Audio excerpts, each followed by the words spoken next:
ಬಾಕಿ ಇದ್ದ 70 ಲಕ್ಷ ರೂಪಾಯಿ ವಿದ್ಯುತ್ ಬಿಲ್ ಅನ್ನ ಪಾವತಿಸುವುದಾಗಿ ಭರವಸೆ ನೀಡಿದ್ದ ಸರ್ಕಾರ 1 ವರ್ಷವಾದರೂ ಕಟ್ಟದ ಹಿನ್ನೆಲೆ ಹೊನ್ನೇನಹಳ್ಳಿ ಕೆರೆಯಿಂದ ದೇವರಾಯಪಟ್ಟಣ ಕೆರೆಗೆ ನೀರು ಹರಿಸುವ ಪ್ರಕ್ರಿಯೆ ಸಂಪೂರ್ಣವಾಗಿ ಬಂದ್ ಆಗಿದೆ.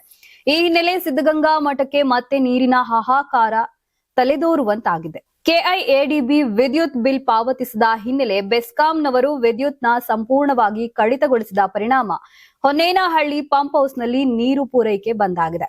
ಹೊನ್ನೇನಹಳ್ಳಿಯಿಂದ ದೇವರಾಯಪಟ್ಟಣದ ಕೆರೆಗೆ ಬರುತ್ತಿದ್ದ ನೀರನ್ನ ಸಿದ್ಧಗಂಗಾ ಮಠಕ್ಕೆ ಪಂಪ್ ಮಾಡಲಾಗ್ತದೆ.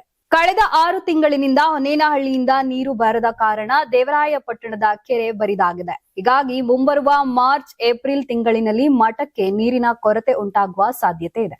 ಅಲ್ಲದೆ ಫೆಬ್ರವರಿ 6ರಿಂದ 20ರವರೆಗೂ ಮಠದಲ್ಲಿ ನಡೆಯುವ ಜಾತ್ರೆಗೂ ನೀರಿನ ಅಭಾವ ತಲೆದೋರಲಿದೆ ಎನ್ನಲಾಗ್ತಿದೆ. ಕಳೆದ ವರ್ಷ ನೀರು ಪಂಪ್ ಮಾಡಿದ 70 ಲಕ್ಷ ವಿದ್ಯುತ್ ಬಿಲ್ ಅನ್ನ ಕೆಐಎಡಿಬಿ ಅಧಿಕಾರಿಗಳು ಮಠಕ್ಕೆ ಕೊಟ್ಟು ಎಡವಟ್ಟು ಮಾಡಿದ್ರು. ಆ ವೇಳೆ ಕೈಗಾರಿಕಾ ಸಚಿವರು ಎಂಬಿ ಪಾಟೀಲ್ ಅವರು 70 ಲಕ್ಷ ಬಿಲ್ ಅನ್ನ ನಾವೇ ಕಟ್ಟಿ ಮಠಕ್ಕೆ ತೊಂದರೆಯಾಗದಂತೆ ನೋಡಿಕೊಳ್ಳುವುದಾಗಿ ಭರವಸೆ ನೀಡಿದ್ರು.